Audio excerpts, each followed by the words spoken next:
fuente de vida y causa de muerte. El agua puede eliminar pistas, diluir pruebas y ocultar cadáveres. Para los investigadores, el agua puede ser un oponente astuto. Para los delincuentes, un aliado de lo más complaciente. Para el crimen perfecto, simplemente agregue agua.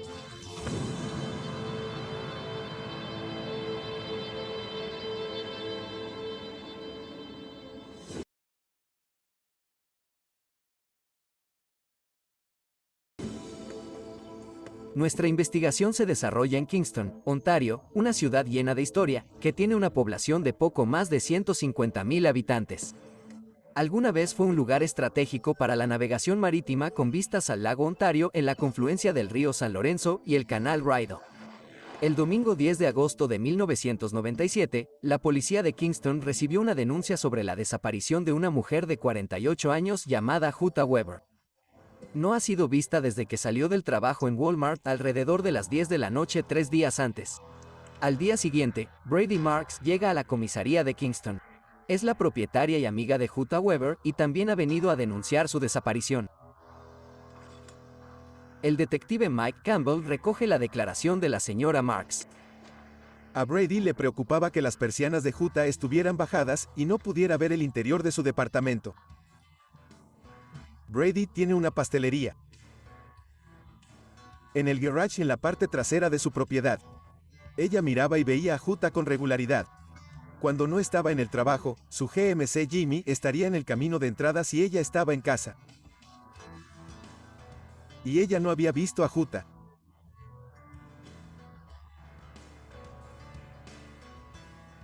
Jutta y Brady se comunicaban casi a diario. El vehículo de Jutta no estaba en el camino de entrada y normalmente le mencionaba a Brady si iba a alguna parte. O no estaría en casa, y eso no sucedió y fue inusual. Brady llamó a la puerta y Jim Wall la abrió. Había estado durmiendo en el sofá. No sabía dónde estaba Jutta. Fue muy evasivo y no dio ninguna explicación sobre dónde estaba, cuándo se fue o cuándo regresaría. Jim Wall es el novio de Jutta y vive con ella en el departamento. Le había dicho a Brady que su relación con Wall se había deteriorado. Le había dado hasta el 15 de agosto para buscar otro lugar y mudarse. Hice controles policiales a través de nuestro sistema informático y gracias a esa investigación me di cuenta de que Jim Wall había estado en prisión. Por supuesto, eso hizo que se encendieran las banderas de inmediato y que tuviera antecedentes de actividad criminal. De hecho, fue declarado culpable de asesinato en segundo grado en 1983 y estaba en libertad condicional de por vida. Esto de por sí ya suscitaba sospechas. Se inclinaba más por ser una persona de interés que un sospechoso de su desaparición. Esta información hace que Mike Campbell sospeche que este caso de persona desaparecida podría ser un homicidio. La policía de Kingston le consultó a la Policía Provincial de Ontario si podían combinar sus recursos en una investigación conjunta. Pat Finnegan es un detective de la OPP asignado al caso. Estaba trabajando en Walmart. También conducía un taxi. Si lo conocieras, no lo mirarías dos veces. Era un personaje muy modesto. Podría ser un poco tonto y alegre. Ciertamente nunca mirarías a ese hombre como suele ser el caso. No caminas por la calle y dices, oh, esa persona es un asesino. Puedo saberlo con solo mirarlos. El detective Mike Campbell lleva a Jim Wall a la jefatura de policía de Kingston para una entrevista. Jim fue muy evasivo y no sabía dónde estaba Jutta.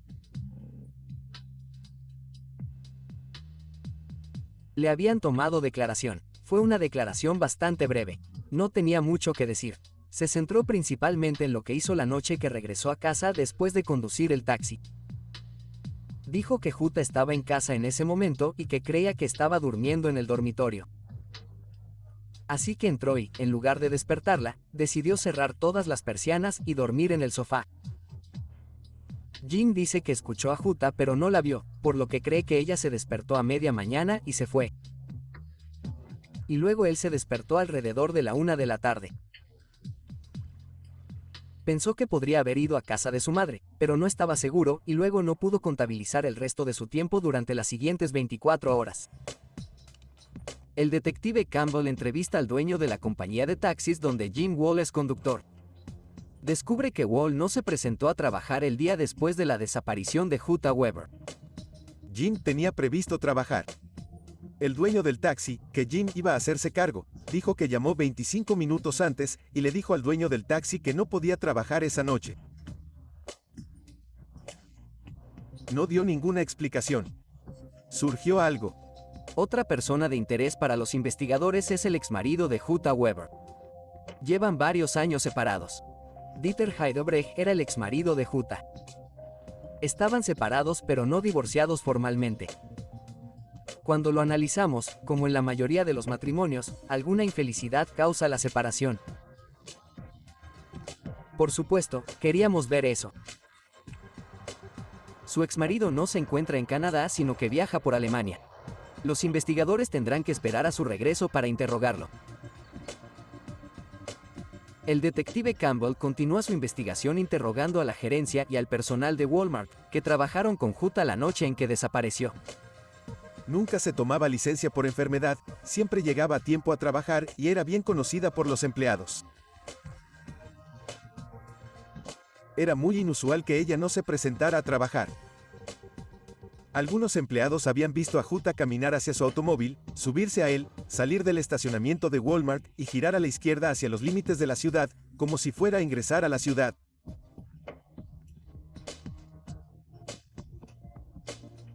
Y eso fue lo último que se vio de Jutta. No salió de Walmart hasta después de las 10 de la mañana del 7 de agosto. Si hubiera ido directamente a casa, habría llegado a las 10:30 de la mañana. Los investigadores publicaron un comunicado de prensa instando a la comunidad a llamar para brindar cualquier información. Dijimos que esta persona estaba desaparecida y si alguien tiene alguna información sobre el paradero de Jutta Weber, que se comunique con la policía a través de un número de teléfono directo.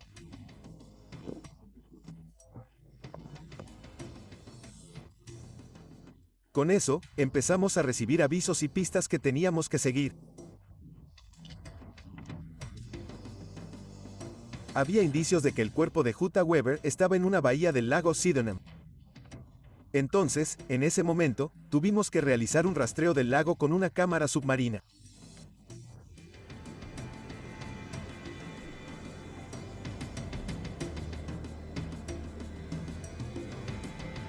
Mientras tanto, la policía busca el vehículo de Jutta, que desapareció junto con ella. El GMC Jimmy 1986. De Jutta. Fue localizado a unas 5 cuadras de su residencia el 15 de agosto por otro investigador. Entrevistas posteriores con personas de la zona determinaron que el vehículo estaba estacionado en una calle cercana antes de la medianoche.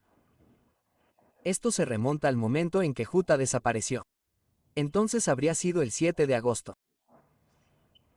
Y luego las mismas personas se levantaron a la mañana siguiente y notaron que ya no estaba en esta calle, estaba estacionado en College Street. Entonces pensaron que era inusual porque nunca lo habían visto antes, no era de la zona, no pertenecía allí. Así que permanecerá en College Street durante algunos días. El vehículo es incautado y examinado por la unidad forense de la OPP. Aplicó lo que se conoce como luminol. En el interior del vehículo, el luminol simplemente reacciona con determinadas proteínas que se encuentran, por ejemplo, en la sangre. También puede reaccionar con productos a base de cloro, como Javex. Pero se encontraron algunas reacciones. Los investigadores quieren determinar si estas reacciones podrían ser sangre. Uno de sus expertos realiza una prueba. En la parte trasera del GMC Jimmy de Jutta Weber, en la puerta trasera, había una zona alfombrada con una mancha bastante importante.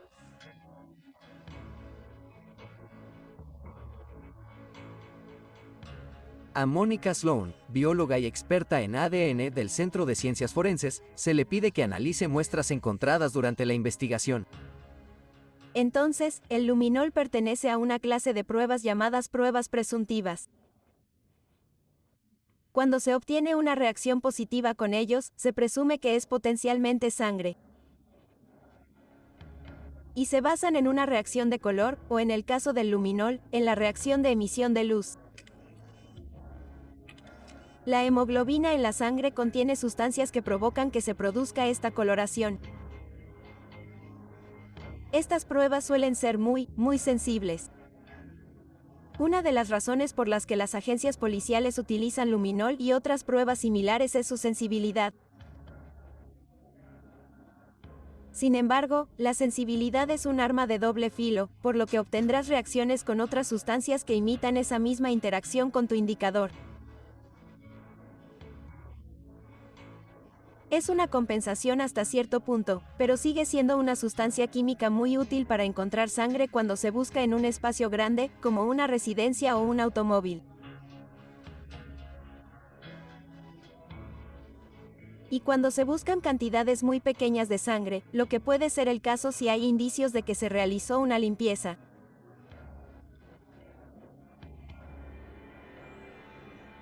Las pruebas de luminol revelan que la mancha encontrada en la parte trasera de su camioneta es de hecho sangre. ¿Qué pasó con Jutta Weber? ¿El análisis de la sangre encontrada en la parte trasera de su camioneta revelará alguna pista?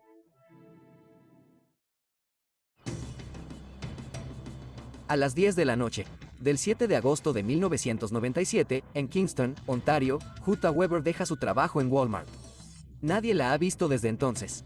Su camioneta es encontrada una semana después de su desaparición. Se encuentra una gran mancha en la parte trasera de su vehículo que podría ser sangre humana. 2 semanas después de su desaparición, los investigadores obtuvieron una orden de registro para realizar un registro exhaustivo del departamento donde vive. El equipo forense de la OPP inspecciona el departamento. Un miembro del equipo busca rastros de sangre. Roció luminol por todo el departamento y encontró reacciones en la cocina y el baño. Entonces tuvo reacciones positivas que lo llevarían a creer que se había limpiado sangre. Entonces se tomaron muestras de eso. De hecho, pedazos del piso de la cocina fueron cortados y enviados al Centro de Ciencias Forenses. Una vez que la identificación me convenció de que la evidencia no se echarían a perder. Si continuaba mi investigación registrando el lugar, entré a buscar pertenencias, maletas y ropa que pudieran no estar allí.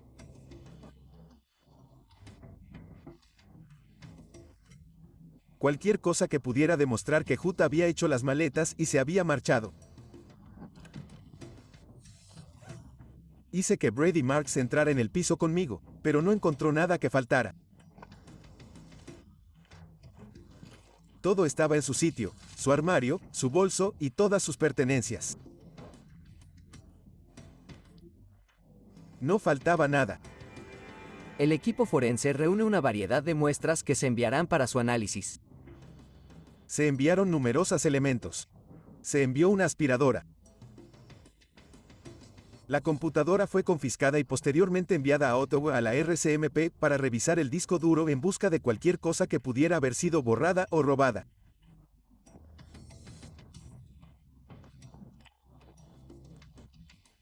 Dejé de peinarme por posible ADN de Jutta Weber. En ese momento, necesitábamos una comparación si encontrábamos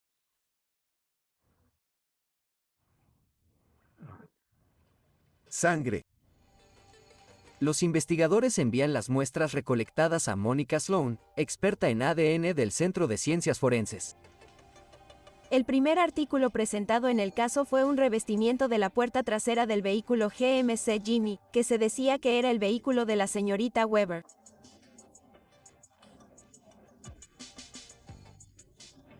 Pero en este trozo de plástico moldeado y alfombra había varias manchas de sangre visibles, y dentro del montón de la alfombra se encontraron varias gotas de sangre.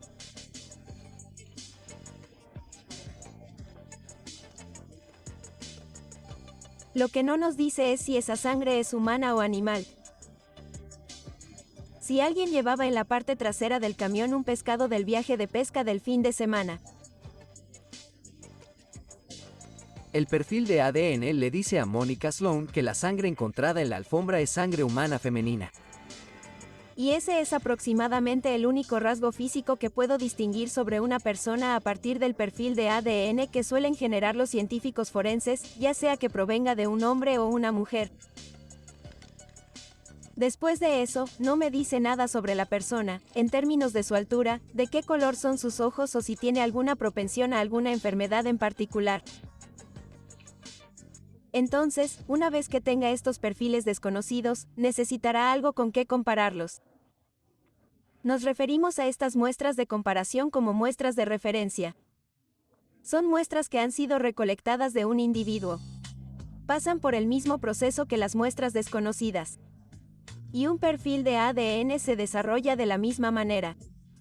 Y luego es cuestión de comparar las dos muestras para ver si cada una de las ubicaciones de ADN en el perfil de ADN de la muestra de referencia coincide con todas las ubicaciones de ADN de la muestra desconocida.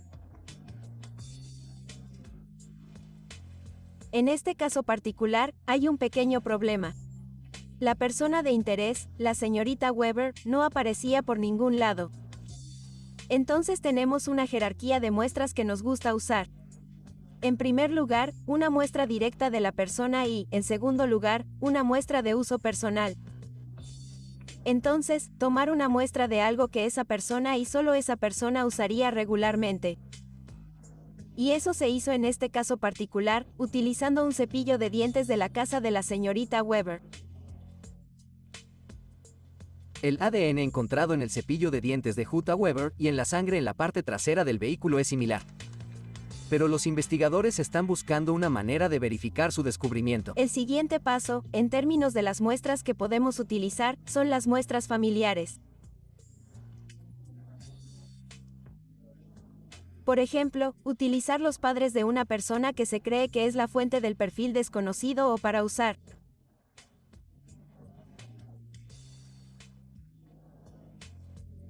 un niño y el otro padre. En un trío familiar concreto, para intentar reconstruir el perfil de la persona de interés. Entonces, cualquier persona de la línea materna tiene el mismo perfil de ADN mitocondrial. Entonces, una madre, todos sus hijos y su madre comparten el mismo ADN mitocondrial en un perfil. Entonces, si estás tratando de hacer ese tipo de análisis, necesitarás a alguien en esa línea. La policía sabe que el señor Heidebrecht es el segundo marido de Weber. Sin embargo, tiene una hija de su primer matrimonio que vive en Alemania. Me puse en contacto con la hija de Jutta, Satu Mutanen, que vivía en Alemania, y le informé que su madre estaba desaparecida y que necesitaría una muestra de su ADN y el de su padre.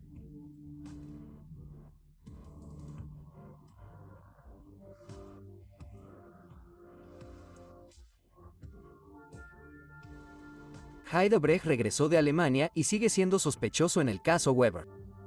Proporciona muestras de ADN que se utilizarán para determinar si estuvo involucrado en la desaparición de su ex esposa. Entrevisté a Dieter y él fácilmente me contó sobre su relación y cómo terminó.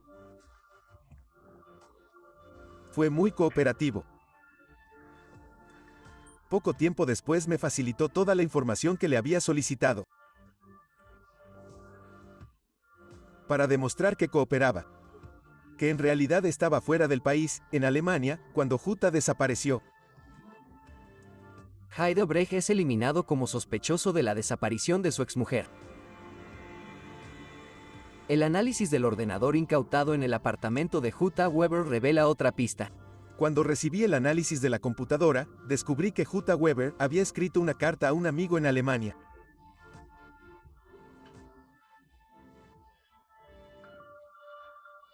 En esa carta, hablaba de Jim Wall robándole dinero y ella quería deshacerse de él.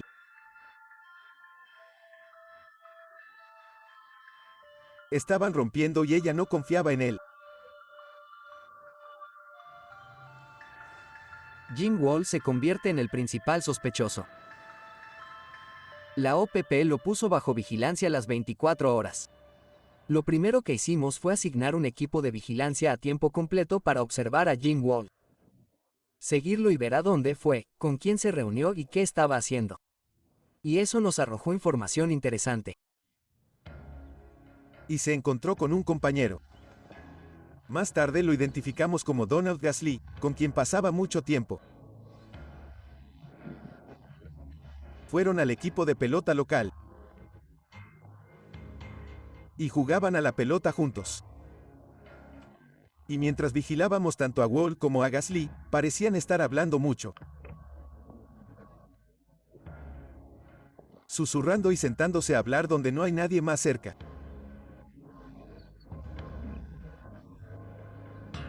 Una vez que me di cuenta de quién era Donald Gasly con sus antecedentes y actividades criminales, dio lugar a aún más sospechas. Donald Gasly es bien conocido por la policía de Kingston. Donald Gasly es un criminal profesional. Era un delincuente sexual condenado que estaba siendo investigado por interferencia sexual con niños pequeños. Otro detective de mi departamento estaba a punto de arrestar a Donald Gasly cuando desapareció. Y no se encontraba por ninguna parte. La vigilancia de Jim Wall continúa, revelando que ha iniciado una relación con otra mujer. A lo largo de la investigación, descubrimos a una mujer llamada Deborah Brooks, que estaba en el hospital. Ella misma había admitido debido a una crisis nerviosa. Jim Wall, como taxista, tenía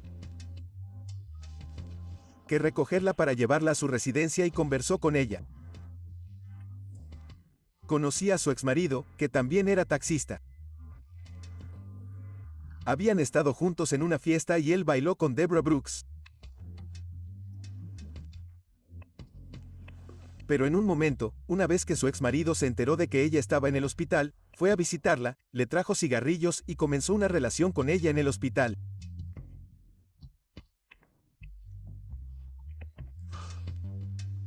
Los oficiales notaron que Jim Wall y Deborah Brooks parecen haberse vuelto muy cercanos, a pesar del poco tiempo que se conocen desde que Jutta desapareció. Supervisan todas las actividades de Wall en busca de otras pruebas. Lo seguimos hasta una joyería. Después de que se fue, entramos en la joyería y hablamos con el joyero. Los investigadores descubren que Jim Wall tomó un anillo cuyo tamaño el joyero había cambiado. En este momento, la policía no sabe si esta información es relevante para su investigación. Deborah Brooks aclara la situación. Era alrededor de la 1 de la mañana de la madrugada cuando recibí una llamada telefónica en casa. Vine a trabajar y la entrevisté hasta las 7 de la mañana. Comenzó a contarle sobre su pasado y en eso incluía el hecho de que había cumplido condena por asesinato. En un momento, la tiene en el suelo, se sienta ahorcajada sobre sus hombros y la tiene inmovilizada contra el suelo. Él está representando cómo asesinaron a este otro joven, lo que a ella le pareció muy inquietante. En ese momento, la relación se volvió un tanto extraña. Decidió que no era alguien con quien quería tener una relación. Deborah Brooks le dice al detective Campbell que Jim Wall le había dado un anillo. Jim quería recuperar el anillo. Él siguió llamándola y ella le dijo, no quiero verte más. Los investigadores descubrieron que el anillo pertenecía en realidad a Jutta Weber. Jim Wall le regaló a Jutta Weber un anillo al comienzo de su relación. Lo único que faltaba en su apartamento era ese anillo. Jutta Weber compró ese anillo con un reembolso que obtuvo cuando devolvió un juego de anillos de bodas que Jim le había regalado en mayo de 1997. Entonces, si conectas los puntos, esto es lo que Jim cree que es un romance que concluye en matrimonio. Jutta lo rechaza, dice, no quiero tener nada que ver con esto, y les comentó a sus amigos que ella no quería tener nada que ver con eso. Entonces, en lugar de simplemente devolverle sus anillos, los lleva a Walmart, obtiene un reembolso y se compra un anillo decorativo. El Centro de Ciencias Forenses recibe un perfil de ADN de la hija de Jutta Weber. Pudimos utilizar la muestra de la hija de la señora Weber y del padre de la hija para ayudar a confirmar que la donante del perfil del cepillo de dientes era la madre biológica de esta joven.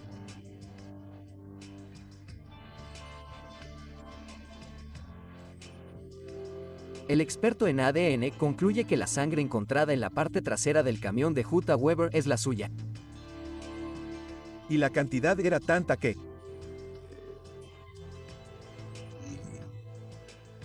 sería poco probable que la persona sobreviviera. pero los investigadores aún no tenían el cuerpo ni otras pistas. Finalmente, hubo un periodo en el que habíamos hecho todo lo que creíamos que podíamos hacer. No íbamos a llegar a ninguna parte y sabíamos que sin un cuerpo sería difícil presentar una denuncia. También especulamos que Donald Gasly, que parecía ser el mejor amigo de Jim Wall, de quien sospechábamos desde el principio que estaba involucrado y que no tenía un muy buen historial para mantenerse alejado de los problemas, eventualmente se metería en problemas. De hecho, Mike Campbell y yo habíamos hablado de eso. Él se ganaría un premio gordo y luego vendría a buscar un trato. ¿Se harán realidad las intuiciones del detective Finnegan o la desaparición de Jutta Weber seguirá siendo un misterio para siempre? Jutta Weber desapareció misteriosamente una noche en Kingston, Ontario. Las pruebas llevan a los investigadores a creer que se trata de un asesinato, aunque no tienen el cadáver. El novio de Jutta Weber, Jim Wall, es el principal sospechoso. La policía lo vigila de cerca, pero no tiene pruebas concluyentes para arrestarlo. Después de 18 meses de trabajo, los investigadores se encontraron con un punto muerto y el caso quedó inactivo. La desaparición de Jutta Weber sigue siendo un misterio. Casi 2 años después, Mike me llamó y me dijo: no vas a creer esto, pero acabo de recibir una llamada de un abogado llamado Steven Sapp, y representa a Don Gasly. La policía de Kingston había acusado recientemente a Don Gasly y tenía una orden de arresto contra él por varios cargos de agresión sexual. Don Gasly estaba huyendo y la policía lo estaba buscando. Gasly lo sabía y, a través de su abogado, estaba tratando de llegar a un acuerdo con Mike Campbell, diciendo: quiero asegurarme de obtener la libertad bajo fianza por estos cargos. A cambio, le daré información sobre Jim Wall y Jutta Weber. Desde el principio, Mike explica que la policía no hace ese tipo de tratos y que el fiscal de la corona sería el único en condiciones de hacer cualquier tipo de trato. Bueno, eso probablemente no iba a suceder y, por supuesto, cambiamos el juego encontrándolo a él primero. Tan pronto como lo arrestaron en Ottawa, dijo, Detective Campbell. Te diré cualquier cosa, simplemente no dejes que me lastimen. Te diré todo lo que quieras saber. Donald Gasly relata hechos que apuntan a la participación de Jim Wall en la desaparición de Jutta Weber. La historia de Donald Gasly fue que, antes de que Jutta desapareciera, había preguntado sobre el éter y qué hace Quick Start. Quick Start es para carburadores de autos más antiguos, donde puedes agregar un poco de Quick Start y arrancará el auto. Es éter.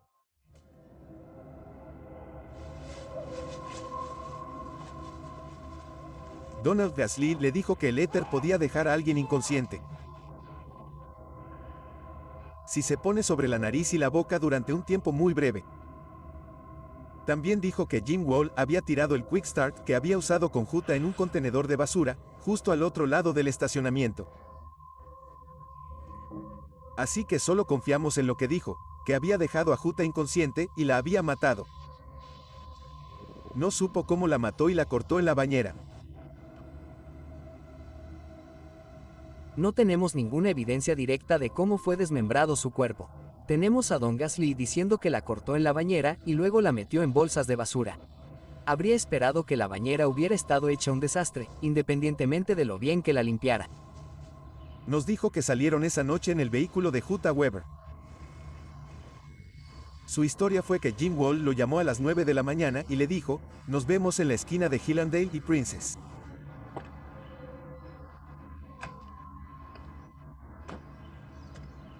No explicó por qué tomó una pala, una cofia y guantes, pero sí dijo que no supo lo que estaba pasando hasta que subieron al vehículo, donde Jim Wall le dijo que Jutta estaba en la parte de atrás. Salieron por un tramo oscuro de la carretera junto a una excavación rocosa. Ellos detuvieron el vehículo. Gasly se dio cuenta de que había bolsas de basura en la parte de atrás y que Jutta Weber había sido cortada, desmembrada y metida en bolsas de basura. Y ayudó a Jim Wall. Lleva las bolsas al pantano. Donald Gasly afirma saber dónde está el cuerpo de Jutta Weber. Los investigadores obtuvieron la orden de un juez para sacar a Gasly de la custodia para que pudiera llevarlos al lugar donde fue arrojado el cuerpo. Durante 3 días, recorrimos un área de Montreal Street, desde Kingston hasta Battersea.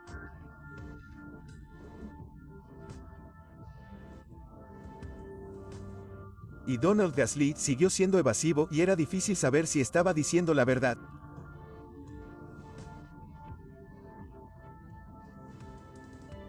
Era tarde, 2 de la mañana o 2:30 de la mañana, y estaba bastante frustrado en ese momento. Me estacioné a un lado de la carretera y detuve el auto. Donald Gasly estaba en el asiento delantero a mi lado y Mike Campbell estaba en el asiento trasero. Le dije, mira, tengo cosas que hacer y una familia a la que volver a casa. Tú no. Yo me iré a casa, con un agradable fuego en la chimenea, y tú regresarás al centro de detención de donde venimos. Vamos a conducir por este camino una vez más y, a menos que tu memoria mejore mucho más rápido, habremos terminado de jugar por hoy. Así que, aquí vamos. Entonces empezamos a conducir. Fue un silencio sepulcral y de repente, dice, detén el auto, detén el auto. Algo parece correcto en esto. Y había, no quiero llamarlo camino de entrada, sino un lugar donde se podía entrar con un auto en marcha atrás.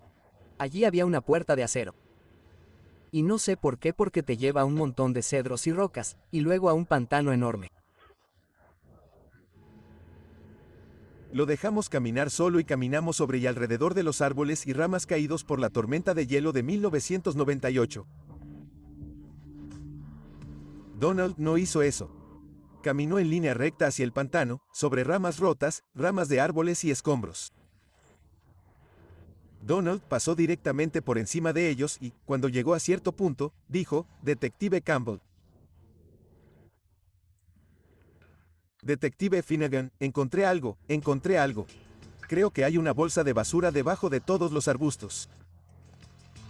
Entonces quitamos la suciedad y la tierra alrededor del artículo, y es una bolsa de basura y los animales la han abierto.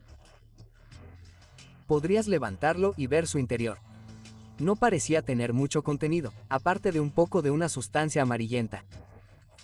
Parecía una papilla vieja y seca, que ahora sé que era adipocere, que es un estado de carne en descomposición. Mientras miramos eso, Mike Campbell grita, Pat. Creo que necesitas venir aquí. Entonces caminamos hacia donde estaba y él señaló el suelo. Y sentado al borde del pantano hay un cráneo perfectamente intacto. Gasly viene detrás de mí, ve esto e inmediatamente cae de rodillas sollozando y dice, ese bastardo, no tenía derecho a involucrarme en esto. Hasta el día de hoy, sospecho de cuánto de eso fue clase de actuación y cuánto fue sincero, porque realmente no creo que tenga conciencia. En mi opinión, fue solo parte de un acto para distanciarse del acto tan horrible de participar en el transporte de sus restos a ese lugar.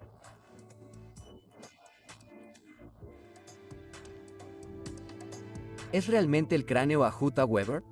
¿La bolsa de basura revelará evidencia que demuestre que Jim Wall la asesinó? Más de 2 años después de la desaparición de Jutta Weber, la policía recibe una llamada de Donald Gasly diciendo que sabe dónde están sus restos. Donald Gasly es un criminal muy conocido por la policía. Espera que se le reduzca la pena de prisión a cambio de información sobre Weber. Los lleva a un pantano donde afirma que su amigo Jim Wall, que era el novio de Jutta Weber, se deshizo de su cadáver. La policía encuentra un cráneo. Se envía para análisis para determinar si podría ser Jutta Weber. Si los resultados son positivos, el caso se convertirá oficialmente en homicidio. Sabíamos que Jutta tenía algunos trabajos dentales importantes y empastes de oro. Se podía ver el oro brillando a la luz del sol, nunca lo olvidaré. Gasly nos recuerda que la pala debería estar ahí arriba. Ahí es donde lo arrojó. Pensamos, bueno, echemos un vistazo mientras estamos aquí. Así que los tres trepamos por el borde de este corte de roca, saltamos una valla y caminamos hacia un campo. Y ahí está, 2 pies delante de nosotros, la pala. La hierba ha crecido encima, el sol le pega y parece una pala que lleva allí 2 años. No tocamos nada en ese momento. Regresamos e hicimos las llamadas. Necesitábamos a alguien uniformado para transportar a Gasly de regreso a la cárcel. Luego sacamos a los forenses e hicimos el mayor examen posible durante los 2 días siguientes. Encontramos otras 2 costillas durante esa búsqueda inicial. La bolsa de basura y el cráneo eran realmente todo lo que necesitábamos en ese momento. El cráneo fue entregado a la unidad de identificación y posteriormente enviado al Centro de Ciencias Forenses para su análisis. En ese momento descubrí quién era el dentista de Jutta Weber y enviaron los registros dentales al centro y los compararon con los dientes del cráneo.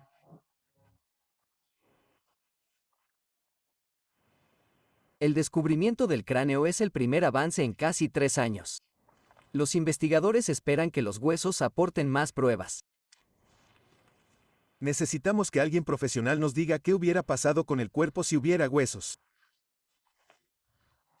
Y fue entonces cuando solicitamos la ayuda de la antropóloga Kathy Gruspier de Toronto. Kathy Gruspier es una antropóloga forense que trabaja para el Centro de Ciencias Forenses de Toronto. Los antropólogos forenses se ocupan del estudio de restos humanos y restos humanos no identificables visualmente. Por lo general, la gente supone que nos fijamos en restos de esqueletos. Nuestro fuerte es determinar información que de otro modo no se conocería a partir de restos de esqueletos humanos, como la biología del grupo, la edad, el sexo, la raza y la estatura de alguien, una vez que el tejido ha desaparecido.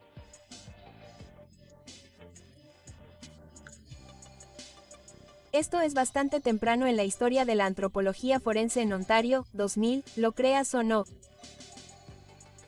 Hacia el año 2000, la policía empezó a interesarse por lo que podía ofrecerles un antropólogo forense en el lugar de los hechos. Buscaban identificar los huesos en la escena porque estamos en un entorno en el que también podría haber muchos huesos de animales. Desafortunadamente, los investigadores deben esperar hasta después del deshielo primaveral para buscar en el pantano. Fue muy difícil abandonar lo que se sabe que es la escena de un crimen sin forma de asegurarla, dejarla desatendida durante varios meses y simplemente dejar que la naturaleza hiciera su trabajo. Pero en este caso particular, no teníamos otra opción. El Centro de Ciencias Forenses confirma que los registros dentales de Jutta Weber coinciden con el cráneo. Los investigadores finalmente tienen pruebas suficientes para arrestar al principal sospechoso. Arrestamos a Jim Wall el 13 de enero de 2000, a las 5 de la mañana de la tarde. Caminamos hasta el auto, abrimos la puerta del conductor y le pedimos que saliera. Dijimos, Jim Wall, estás arrestado por el asesinato en primer grado de Jutta Weber.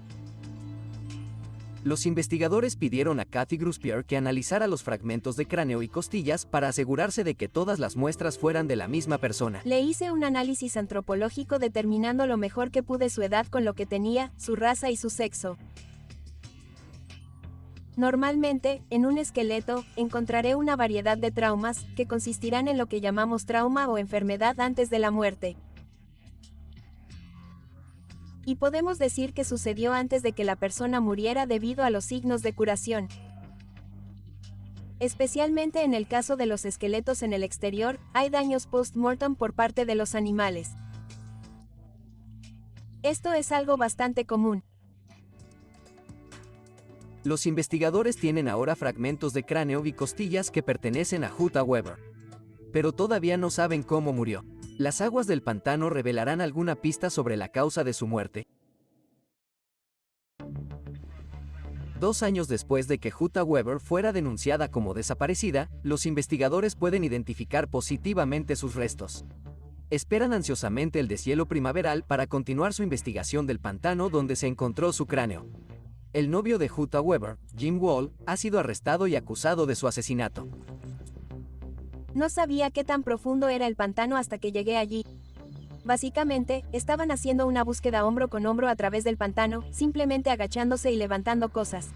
No es una forma ideal de buscar. Estás trabajando a ciegas en el agua. No tienes nada más que tus manos y el agua está fría en abril. El agua del pantano está turbia y les impide realizar una búsqueda exhaustiva. El equipo examina tierra firme hasta encontrar una solución.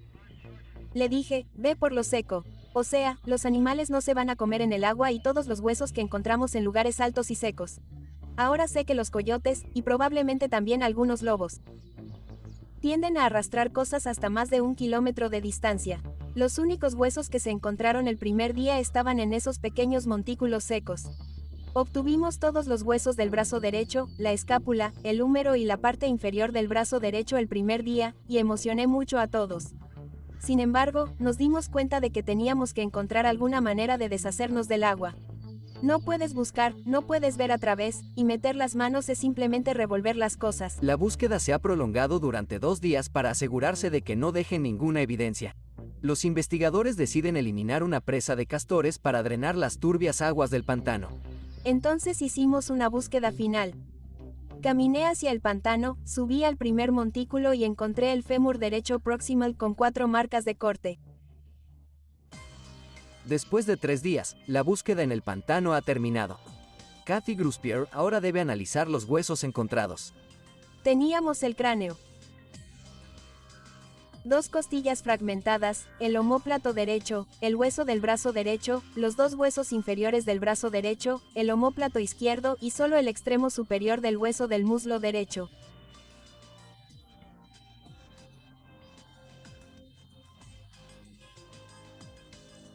Todos los huesos mostraban alguna evidencia de carnívoros carroñeros. Creo que era un carnívoro pequeño, así que no estábamos tratando con coyotes, podría haber sido el perro de un granjero. Por lo general, se pueden ver los pinchazos de los dientes caninos de estos animales, pero eran más pequeños, así que sugería algo parecido a un zorro. El fragmento de fémur derecho presenta signos de desmembramiento y fractura. Cuando hago un análisis de desmembramiento, tomo medidas y moldes y miro bajo el microscopio para caracterizar lo que veo. Al caracterizar estos cortes, pude ver que fueron causados por una sierra, no por una hoja recta.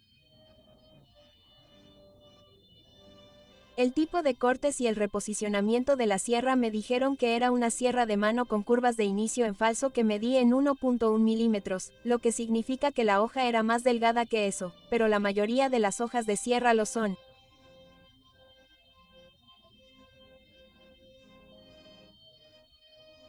Había algunas dobleces, lo que sugería que se trataba de una hoja endeble.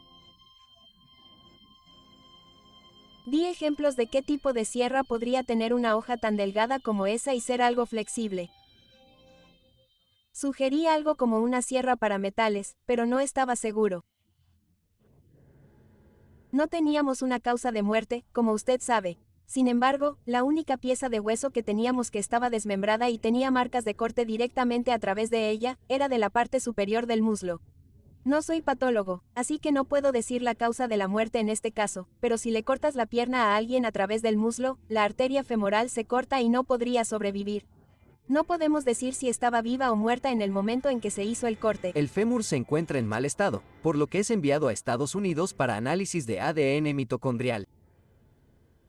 Los investigadores deben confirmar que el fémur también pertenece a Jutta Weber, porque las marcas de sierra encontradas en él demostrarán que fue desmembrada. El abogado defensor de entonces iba a negarse a aceptar, como declaración de hecho consensuada, que el fémur perteneciera a Jutta Weber. La tienes su cráneo. Tendremos que vivir con las radiografías dentales, pero ¿quién puede decir que no provienen del cuerpo de otra persona? Ese era el juego que estaban jugando. El hecho de que no tuviéramos evidencia directa que vinculara Jim Wall al asesinato real. Ellos intentaron crear un escenario diferente para el jurado de que Donald Dasley cometió el asesinato. Y que Jim Wall era un espectador inocente que simplemente ayudó.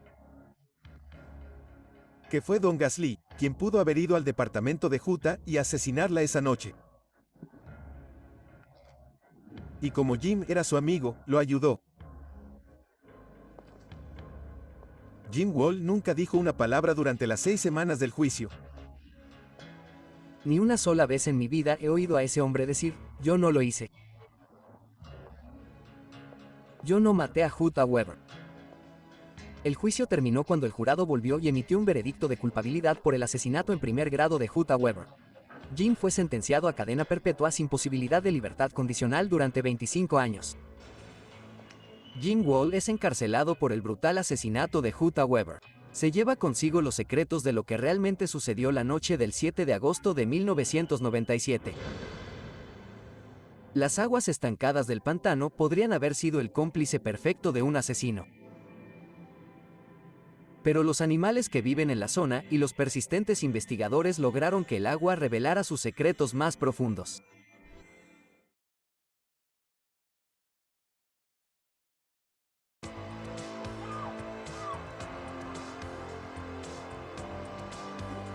Fuente de vida y causa de muerte. El agua puede eliminar pistas, diluir pruebas y ocultar cadáveres. Para los investigadores, el agua puede ser un oponente astuto.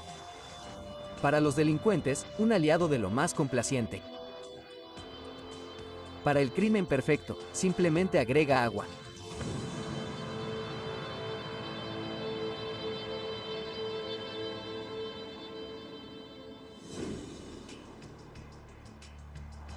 Nuestra investigación tiene lugar en Oromocto, una pequeña comunidad de New Brunswick, a orillas del río del mismo nombre. Se encuentra a 20 kilómetros de la capital provincial de Fredericton. De hecho, Oromocto es una palabra aborigen que significa aguas profundas. Es un lugar tranquilo, limpio y pacífico donde los delitos violentos son raros. Las profundas aguas heladas del río Oromocto esconden un secreto. A medida que se acerca el calor de la primavera, el alto nivel del agua disminuirá para revelar el misterio que el río pretendía ocultar. El sábado 13 de abril de 1991, la RCMP de Oromocto recibe una llamada. Es Gail Bischoff y dice que su hija Pamela, de 14 años, no ha regresado a casa desde la noche anterior. El agente Jill Bling llega a su turno y ve el informe sobre una persona desaparecida. Fui a ver a la señora Bischoff. Más tarde, en la tarde del 13 de abril de 1991. Estaba angustiada. Me dijo que su hija no había llegado a casa esa mañana ni esa noche. Y eso fue muy inusual. Pamela siempre llegaba a casa y no había ninguna razón para que no estuviera en casa. Me dijo que habían hecho averiguaciones en la mañana para tratar de localizarla y no tuvieron éxito, por eso lo denunció a la policía, después en la tarde. Había indicios de que un grupo de jóvenes se habían reunido la noche anterior y había una fiesta en el puente del tren. No era raro que los jóvenes se reunieran allí para hacer fiestas. Está lejos de donde los adultos pueden encontrarlos. El puente ferroviario cruza el río Oromocto en el extremo noroeste de la ciudad. A principios de abril, el nivel del agua es alto debido al deshielo. Había un grupo de ellos bebiendo y haciendo lo que hacen los jóvenes en ese momento.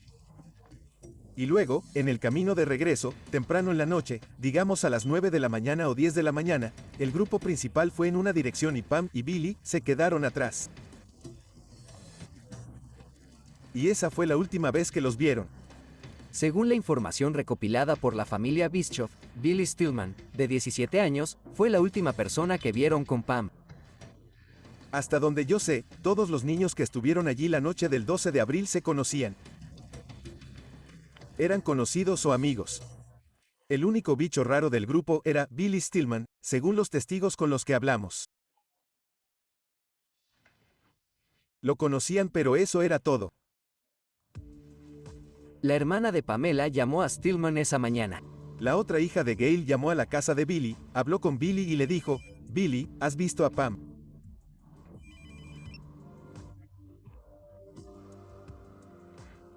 Y Billy le dice a Jennifer, ¿por qué? ¿Está desaparecida? Eso fue muy extraño. No esperarías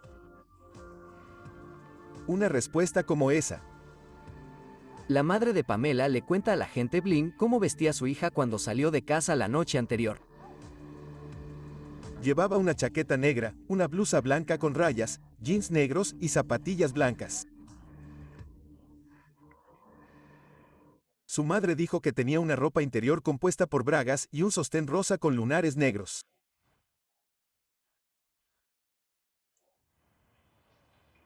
Mientras Jill Blinn recopila toda la información que la familia puede proporcionarle, una impactante declaración hecha por la madre de Pamela se le queda grabada en la mente.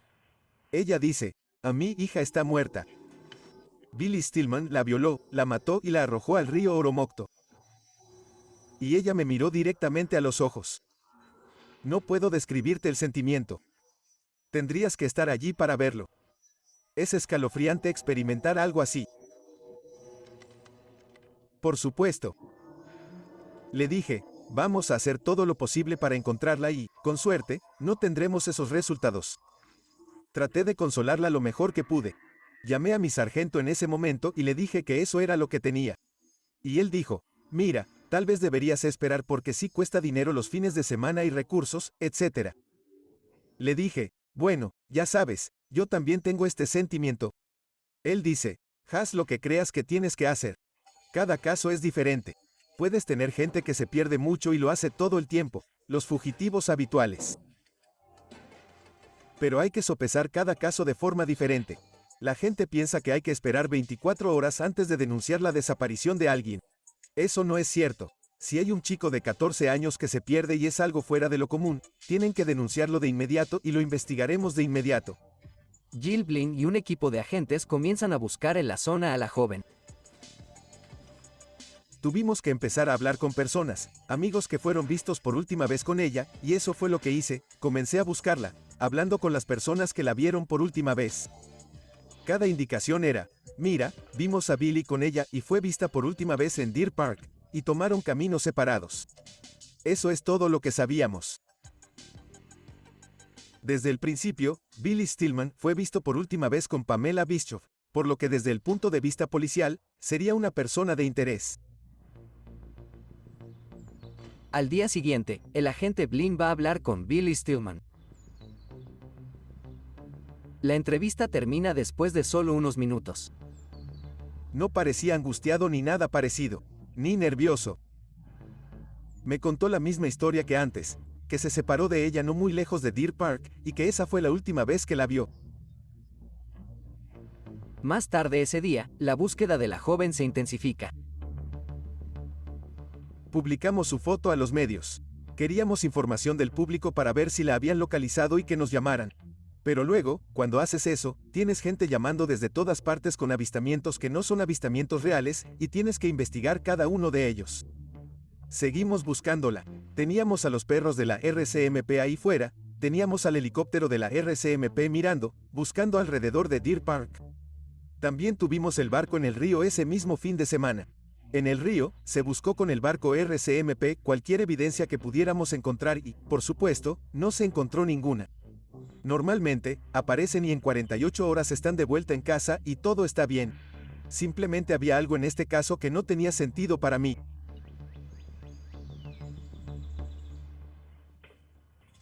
La policía interrogó a algunos de los amigos de Stillman en busca de pistas. Dicen que regresó alrededor de la medianoche del viernes con rasguños en la cara. Su ropa estaba mojada y manchada de sangre. Stillman inmediatamente puso su ropa en la lavadora y luego se bañó durante 2 horas.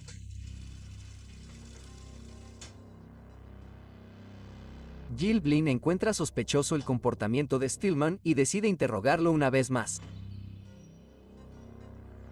Esta vez, intenta sorprender a Stillman confrontándolo con las declaraciones que había hecho la madre de Pamela. El lunes por la mañana a las 8 en punto, iba a recibir de él un documento oficioso, lo que llamamos una declaración. Todavía puedo recordar esto como si hubiera sucedido ayer.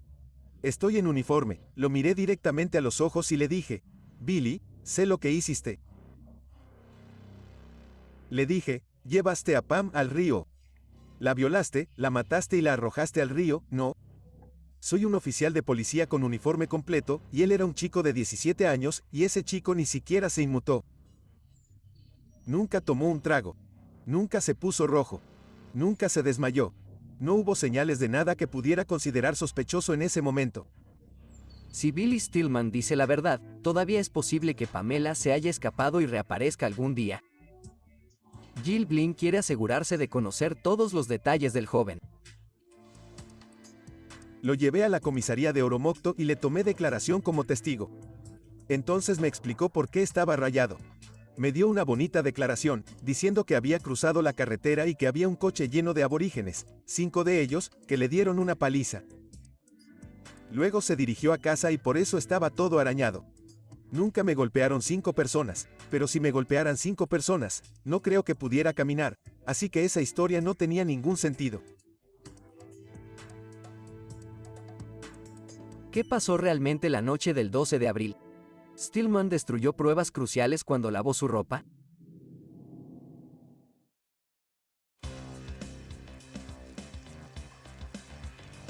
Pamela Bischoff desapareció el viernes 12 de abril de 1991.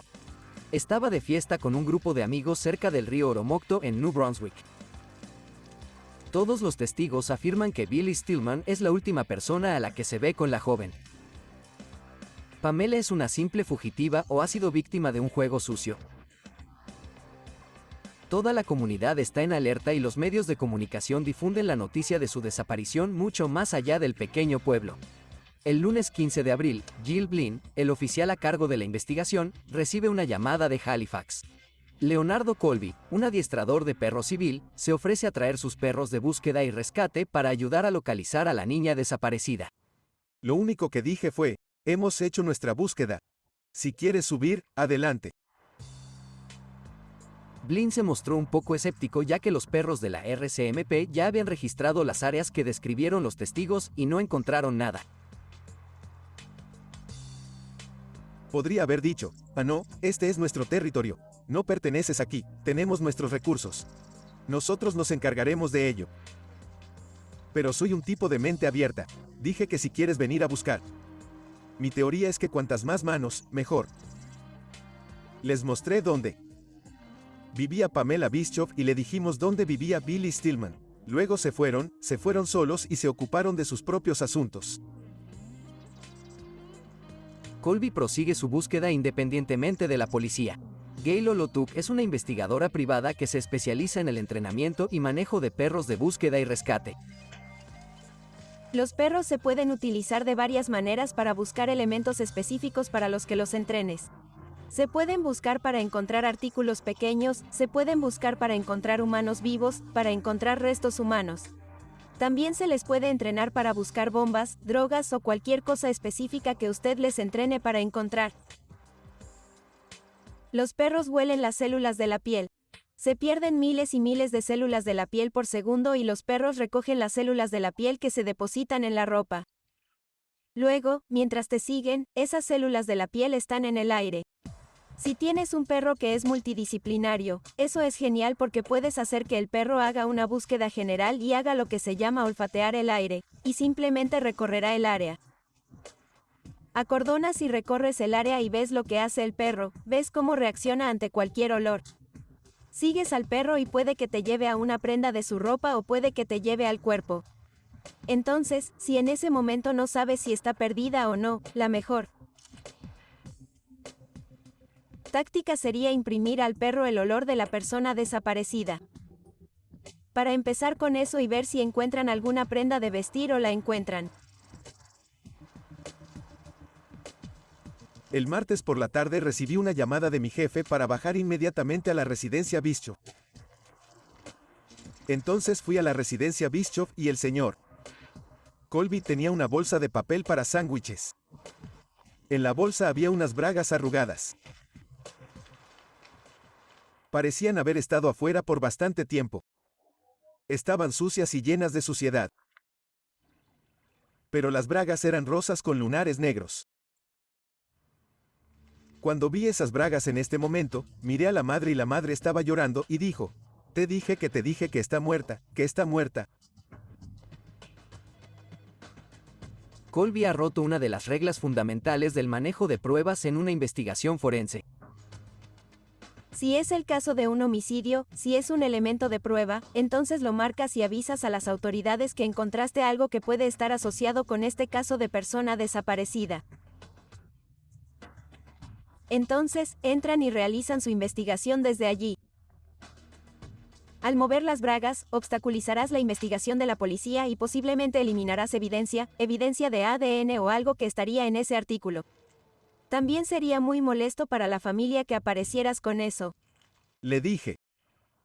Por favor, llévame donde encontraste esto. Me mostró dónde se encontraron las bragas. Colby lleva al agente Blinn a un lugar debajo del puente de la autopista Trans-Canadá que cruza el río Oromocto. La policía no había examinado esta zona porque no tenía declaraciones de testigos ni motivos para registrar allí.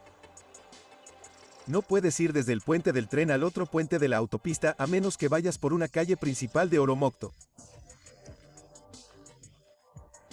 Así es como está diseñado el terreno. No hay manera de que puedas lograrlo a menos que vayas por la calle. Así que nunca imaginamos que estaría en la autopista transcanadiense, debajo del puente de la autopista transcanadiense porque no había ninguna razón para estar allí. No es un camino directo. Está muy apartado porque no hay nada allí. Es un terreno que sigue la carretera que se detiene en el río. Así que lo acordonamos y... El río estaba ahí, pero ya se estaba haciendo muy tarde. El río estaba alto, el hielo se había derretido. Estaba muy fría el agua, pero... El río Oromocto no avanzaba muy rápido porque el río Saint John estaba muy alto. Por lo tanto, contrarresta esto con una corriente muy baja en ese momento. El nivel del agua del río había descendido aproximadamente 1 metro después de la inundación que había provocado el derretimiento de la nieve unos días antes. Justo antes de abandonar la zona, encuentran una zapatilla en la orilla del río. Jill Blinn reconoce que el zapato se ajusta a la descripción que hace Gail Bischoff de lo que llevaba Pamela la noche en que desapareció. Probablemente simplemente se hundió allí mismo y se quedó justo en las rocas. El RMCP continúa buscando debajo del puente mientras el agente Patrick Cole investiga un robo.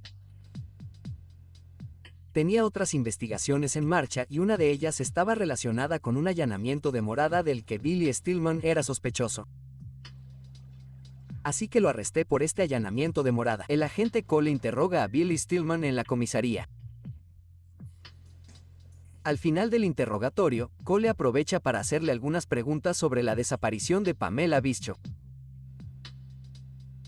Stillman continúa negando cualquier conocimiento al respecto. Patrick Cole le dice que la ropa interior y una zapatilla de deporte de Pamela fueron encontradas cerca del río Oromocto. El hermano de Billy Stillman, CJ, y un amigo también son sospechosos en la investigación de allanamiento de morada. Comencé a entrevistar a su hermano en relación con un montón de robos a vehículos. Mientras lo entrevistaba, alguien llamó de emergencia a la puerta. Uno de los miembros vino a la puerta para decir que había una llamada telefónica que debía atender. Y era el tipo que acabo de entrevistar, diciendo que acababa de llegar a casa y Billy fue al bosque y dejó una nota para decir que nos vería al otro lado. Tenía un cuchillo y estaba dejando su equipo a diferentes personas. Patrick Cole interpreta esto como una nota de suicidio. Hace una visita para ver la casa de Jay Stillman. ¿Las acciones de Billy Stillman tienen algo que ver con la desaparición de Pamela? ¿Encontrarán a Stillman antes de que sea demasiado tarde?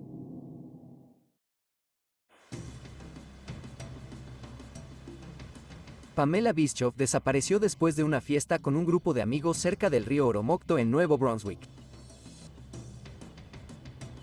Desde hace varios días, la policía y la comunidad buscan a la adolescente.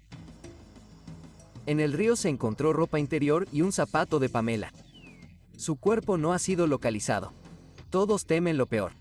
Billy Stillman es ahora el principal sospechoso de la desaparición de Pamela, pero ahora también ha desaparecido, luego de dejar una nota de suicidio. Fui a la residencia donde Billy estuvo por última vez con su hermano y conocí a su amigo.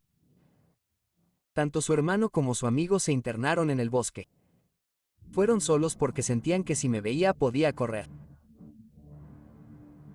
CJ Stillman y su amigo encuentran a Billy llorando, sentado sobre un montón de madera al borde de un camino forestal. Lo llevan a casa donde espera Patrick Cole.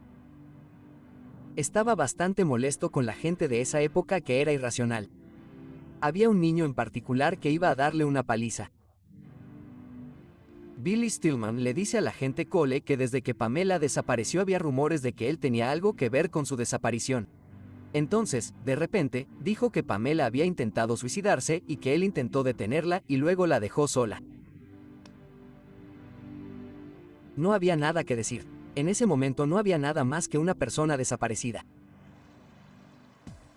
¿Podrían las aguas del río Oromocto contener la clave del misterio de la desaparición de Pamela? A la mañana siguiente, el equipo de buceo parte hacia el puente de la carretera en el río Oromocto. Prepararon su equipo y se pusieron sus trajes de neopreno. A media mañana están listos para explorar las aguas del río. Las orillas del río son rocosas. Hay muy poca corriente. El agua es oscura y turbia y su temperatura apenas supera el punto de congelación. El agente Dan Desherod, parte de la unidad de buceo RCMP, estaba en el lugar ese día. El río Oromocto tiene quizás 60 pies de ancho y luego el lecho del río debe tener 30 o 40 pies en su punto más profundo. Hay una caída rápida de, diría yo, una pendiente de 45 grados. Entramos al agua justo al lado de donde se encontraron los efectos personales. Utilizan una técnica llamada búsqueda de péndulo. Están atados a una cuerda y comienzan en un punto y luego es como un péndulo. Empiezas aquí, vas por este lado, y luego vas por este lado, y luego un poco más de cuerda y vas por ese lado. Un poco más de cuerda y seguirás por ahí. Entonces, con cada pase de derecha a izquierda, o de izquierda a derecha, una vez que terminas, obtienes un poco más de cuerda y sigues haciendo lo mismo. Teníamos una idea general de dónde podría estar. Descubrí a la señorita Bishop. Estaba vestida con ropa oscura. Y lo que me llamó la atención fue su mejilla izquierda, que estaba en el agua oscura y estaba muy pálida, y eso me llamó la atención. Quizás estaba a solo unos metros de distancia cuando vi esto. La señorita Bishop fue encontrada, diría yo, a unos 8 o 10 pies de profundidad. Estaba en posición fetal, con la cara hacia las rocas. Como si estuviera flotando sobre las rocas. Así que para sacarla de allí tuvimos que tener mucho cuidado para que no se arañara. Necesitábamos preservar la mayor cantidad de evidencia posible. El río Oromocto no guardó su secreto por mucho tiempo. Los investigadores finalmente encontraron a la víctima. Ahora necesitan determinar qué le pasó a Pamela y cómo llegó su cuerpo a las aguas heladas. Cuando sacamos los restos del agua, sus jeans estaban 3/4 arriba y la cremallera desabrochada, sin abrochar. Sin bragas. Tenía la camisa levantada. Parece que el asesino intentó volver a ponerle la ropa a Pamela antes de arrojar su cuerpo al río. Noté que la mujer tenía algunas marcas en ella que normalmente no habrían estado allí si simplemente se hubiera ahogado en el río.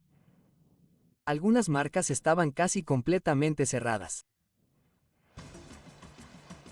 En cuanto a la descomposición, no hubo ninguna porque el agua estaba fría. Hubo muchos moretones. Era obvio que la había golpeado. Desde el principio supimos que se trataba de un homicidio. La golpearon brutalmente y su área facial estaba hinchada y magullada. Entonces se notaba que hubo una lucha y ella luchó bien. El agua podría haber borrado todas las pruebas de este crimen, pero no cooperó. La lógica te llevaría a creer que si arrojas un cuerpo al río, el agua se llevará ese cuerpo a donde sea y tal vez nunca más se volverá a ver.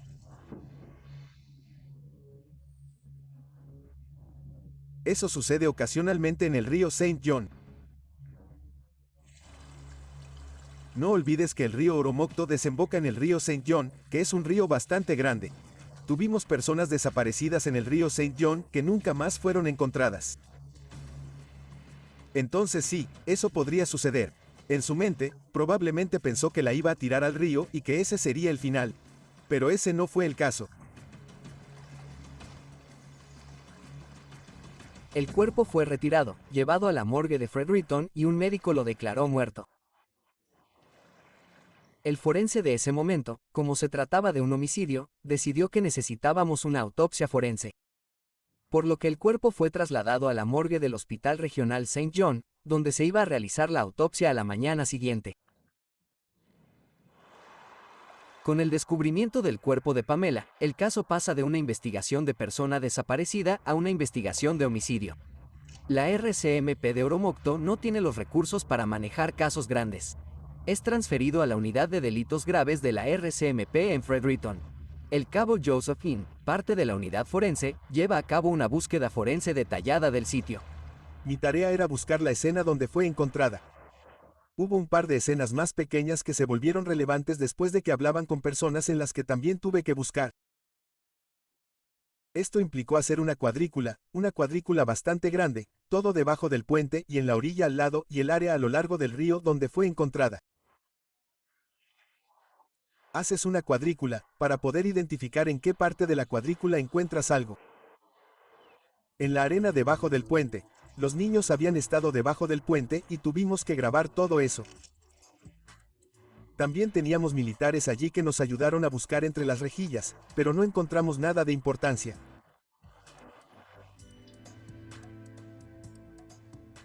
El padre y la hermana de Pamela van a la morgue para identificar el cuerpo. Confirman que el cuerpo efectivamente es Pamela. Aunque el agua fría evitó que el cuerpo se descompusiera, también reveló algunas sorpresas. ¿Qué descubrirá la autopsia sobre el asesinato de Pamela Bischoff?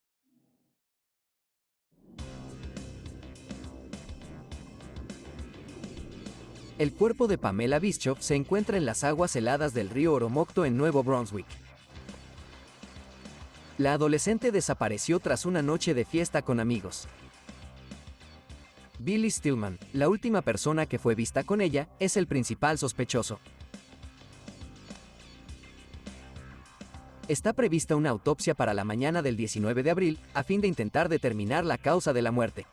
También buscarán pruebas que puedan revelar la identidad del asesino.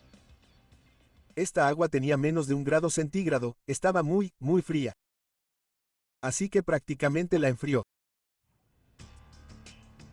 Cuando el cuerpo se calienta gradualmente a temperatura ambiente, los hematomas que antes eran invisibles se vuelven evidentes.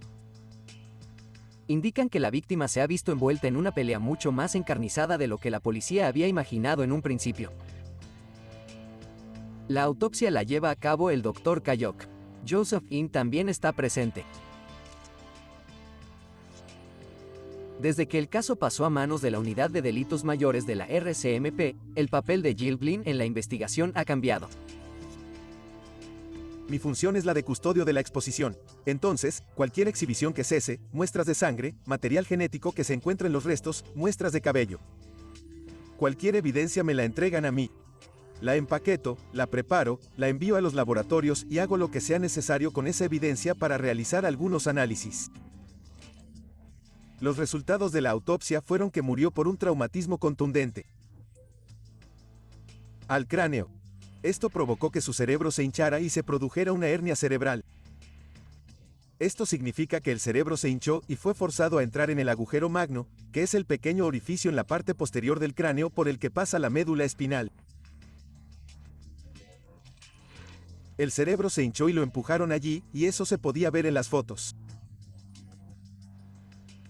Sabíamos que había muerto por un traumatismo craneoencefálico. También tuvimos que hacerle una prueba de diatomeas para comprobar que no se ahogó. Había un patólogo en el Centro de Ciencias Forenses de Toronto que había desarrollado una prueba que llamó prueba de diatomeas. Este percibió que si alguien se ahoga, aspira agua y lucha, su corazón late rápido. Toda esa lucha a muerte con la adrenalina hace circular mucha sangre por el cuerpo. Entonces se hizo una prueba, en la que tomó el hueso más grande del cuerpo, el fémur de la pierna, y lo disolvió en una centrífuga con ácido clorhídrico. Además, las diatomeas son sílice, por lo que no se disuelven en ácido clorhídrico. Entonces, terminas con muestras de diatomeas, animales unicelulares. Él opinaba que si se encontraban en la médula ósea, era prueba de que alguien se había ahogado. Incluso más allá de eso, las diatomeas tienden a ser específicas de un área en un río. Entonces se toman muestras de agua del río y se comparan las diatomeas encontradas con las muestras. En algunos casos, se podría decir que la persona se ahogó y se ahogó en este tramo de río. El patólogo encuentra rastros de semen en un hisopo vaginal que indican que Pamela tuvo relaciones sexuales la noche de su muerte. El ADN estaba en su infancia. Las técnicas que emplean hoy están a años luz de las técnicas que se empleaban entonces. Por eso, tomó meses obtener los resultados del ADN. Sabíamos que teníamos semen. Pero para vincular el semen con él, para demostrar que se produjo una agresión sexual. Para presentar nuestro cargo de asesinato en primer grado, necesitábamos esa evidencia de ADN. Es automáticamente un asesinato en primer grado si se produjo una agresión sexual y la víctima termina fallecida.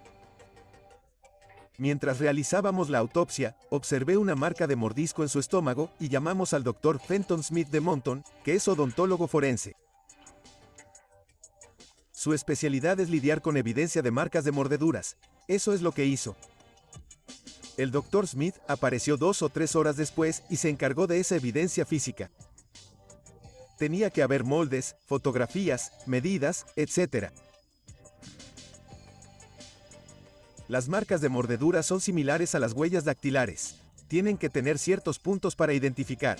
Billy Stillman tenía una dentición única. Era un chico pequeño. Tenía una boca pequeña. Varios dientes estaban torcidos, por lo que se podía ver en la marca de la mordida.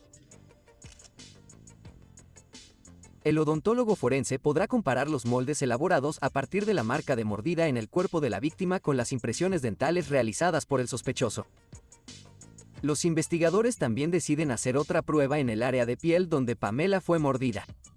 El tejido de la marca de la mordedura se extirpó y se colocó en formaldehído. Tengo esa muestra. Se la llevé a Montreal, al Dr. Dorian, que es otro odontólogo forense, y utilizó una técnica llamada iluminación en trance. Básicamente, se toma un pañuelo de papel y se coloca una luz potente detrás de él. Luego querrás ver si hay algún sangrado en los tejidos. Con la prueba de transiluminación, se podía mostrar si Pamela estaba muerta o aún viva cuando fue mordida. Si había sangre en los pequeños vasos, indicará que todavía estaba viva. Pero los investigadores tendrán que esperar un tiempo antes de recibir los resultados.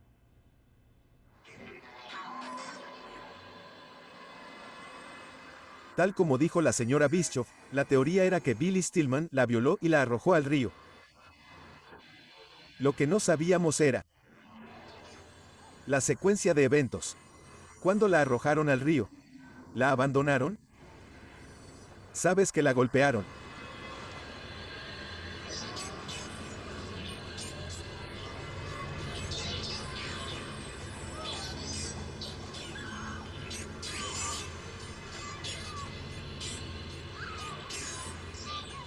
Murió ella debajo del puente y a la mañana siguiente él se dio cuenta de que la había matado y luego la había arrojado al río.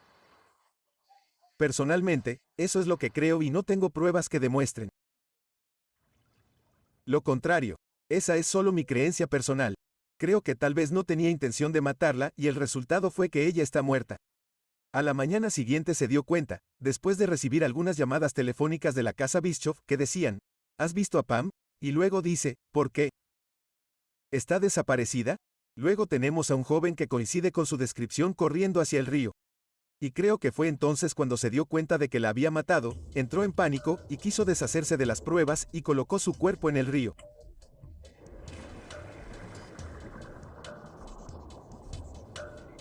La autopsia está completa. La policía decide interrogar a su principal sospechoso, Billy Stillman.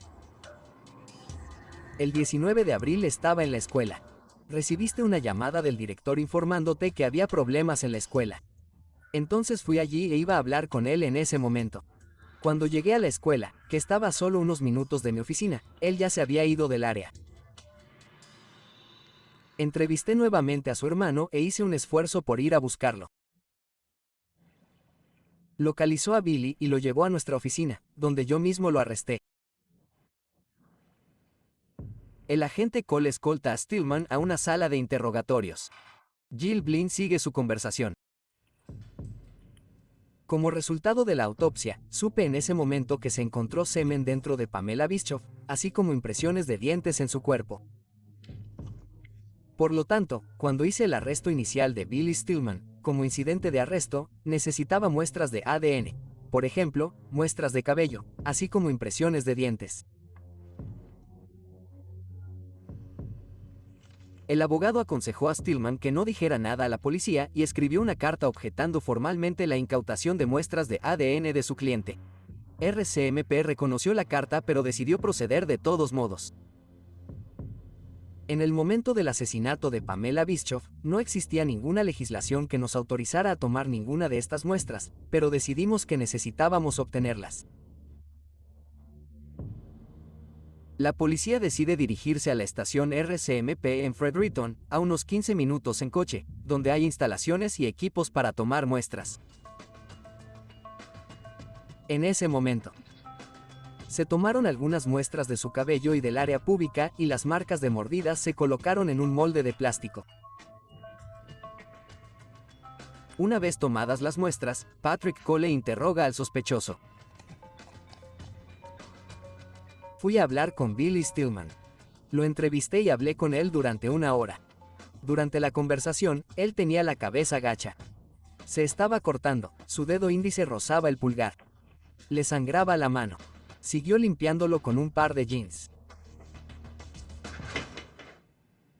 Nunca respondió una palabra. Nunca pronuncié una palabra en todo el tiempo. Estaba muy angustiado y no levantó la cabeza ni una sola vez. Pasó 1 hora hasta que dijo que quería dar su declaración y que quería llamar primero a su abogado. Las muestras de ADN de Billy Stillman coincidirán con la muestra de semen encontrada en la víctima durante la autopsia.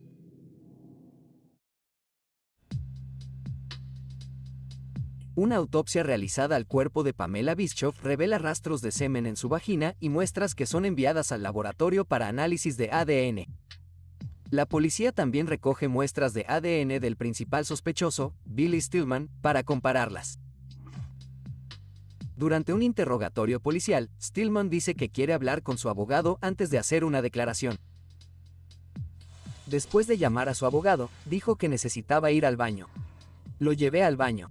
Estaba en el baño y, al salir, se sonó la nariz con una toalla de papel y arrojó la toalla de papel al tacho de basura.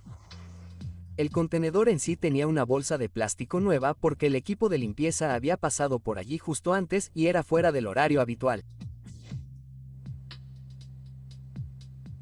Cuando logré asegurar a Billy, regresé y recuperé la toalla de papel. Bueno, por mis años de experiencia, sabía que cualquier cosa descartada podría usarse como evidencia. En ese momento supe que se podía encontrar ADN en el moco, celdas secas o algo así. Así que valió la pena arriesgarse. ¿Los instintos del agente Cole darán sus frutos? Desafortunadamente, cuando se reanuda el interrogatorio, Stillman se niega a revelar cualquier información. Lo entrevistamos un poco más. No teníamos pruebas suficientes en ese momento para poder decir que estuvo involucrado en el asesinato real de Pamela Bischoff. Luego, tuvimos una reunión informativa con nuestros jefes en la sede y decidieron que los cargos que tenía contra Billy Stillman, por otras cuestiones, debían presentarse. Simplemente íbamos a tratar de retenerlo en esos asuntos. Billy Stillman permanece detenido, acusado de allanamiento de morada. Su audiencia de libertad bajo fianza se lleva a cabo unos días después. Fue puesto en libertad bajo su propia responsabilidad. Después de declararse culpable de los demás asuntos, fue sentenciado a un hogar grupal. Entonces lo retuvieron en un hogar grupal, así que sabíamos dónde estaba. La policía registró la residencia de Stillman en busca de pistas y otras posibles fuentes de ADN. Se incautaron una serie de elementos, como la ropa y el calzado.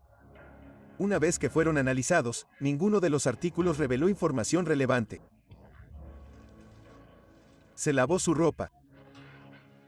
Después de llegar a su casa esa noche, aparentemente lavó su ropa. Eso nos dijeron las personas que viven allí.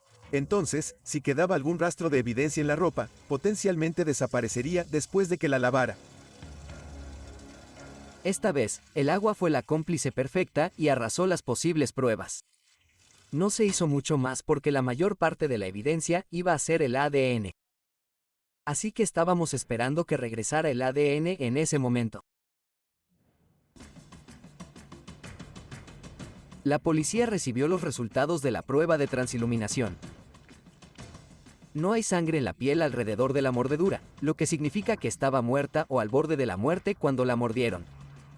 Si la marca de la mordida coincide con la impresión dental de Stillman, indicará que él estaba en la escena cuando murió Pamela. Hubo que esperar hasta finales de noviembre para que recibiéramos el informe de las muestras de ADN que habíamos enviado para su análisis. Y demostró que Billy Stillman, en particular la muestra de semen, coincidía con lo que le habíamos enviado. Había una probabilidad entre 16.000 millones de que él no fuera ese donante. Su abogado fue al hogar de grupo y lo trajo con nosotros. Lo arresté nuevamente por el asesinato de Pamela Bischoff. Nuevamente, como incidente de arresto, la segunda vez le pedí muestras de cabello así como impresiones de dientes. Y en ese momento iba en contra de sus deseos. Le dijimos que sabíamos que iba en contra de su deseo, pero que lo íbamos a hacer y que podíamos llevar el caso ante el tribunal. Aunque Stillman tenía solo 17 años en el momento del crimen, se lo juzga como un adulto. En 1993, durante un primer juicio, el Tribunal Provincial de New Brunswick lo declara culpable de asesinato.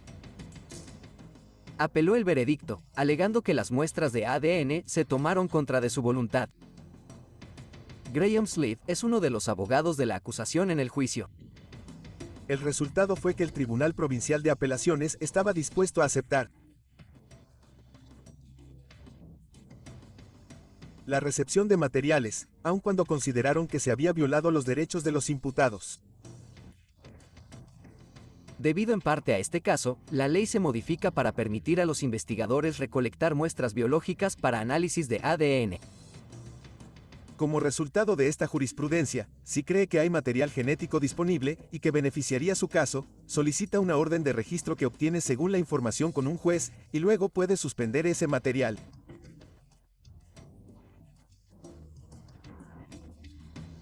Insatisfechos con el resultado del Tribunal de Apelaciones Provincial, Stillman y sus abogados presentan una segunda apelación ante el Tribunal Supremo de Canadá. En última instancia, la Corte Suprema de Canadá, aunque vio la viabilidad de las pruebas de ADN y su importancia, consideró que la adquisición de las muestras que se habían utilizado contra el joven Stillman era inapropiada, inaceptable y, en consecuencia, inadmisible. Cuando se desestimó el caso, muchos de nosotros en la comunidad policial estábamos bastante molestos. No solo nos molestó que lo desestimaran por un vacío legal. Es decir, también había que pensar en la familia porque tuvieron que pasar otra prueba. Toda la evidencia de ADN, excepto la toalla de papel que contenía la mucosidad, se desechó. Esa fue la única prueba que se nos permitió conservar como evidencia. Se descartaron las impresiones de los dientes y las muestras de cabello. No se nos permite usarlos. El instinto del agente Cole de recoger una toalla de papel de la basura ha sido correcto. La fiscalía puede utilizar el perfil de ADN como prueba.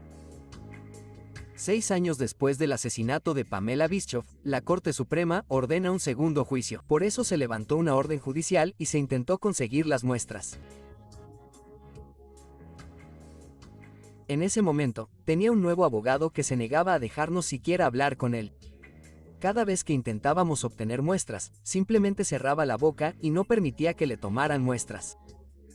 Por lo tanto, acudimos al Tribunal Superior y solicitamos que cualquier prueba anterior que tuviéramos fuera utilizada en su contra. Dado que Billy Stillman se negó a cooperar, el juez permitió que la corona utilizara muestras de ADN e impresiones dentales que habían recogido y analizado en 1991. El segundo juicio de Billy Stillman termina con una condena por asesinato en segundo grado.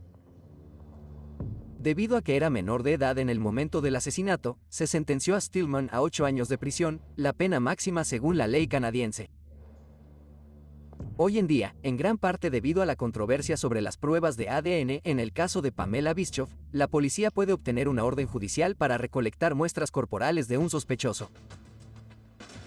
De todos modos, el misterio aún se cierne sobre lo que realmente ocurrió la noche del 12 de abril de 1991.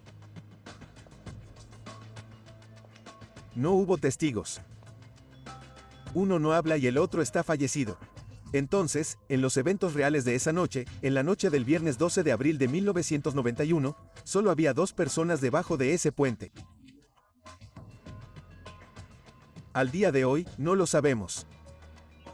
A menos que decida contarnos lo que pasó. Las aguas del río Oromocto dejaron al descubierto el cuerpo de la víctima. Pero cómo fue asesinada sigue siendo un misterio y Billy Stillman tiene la clave.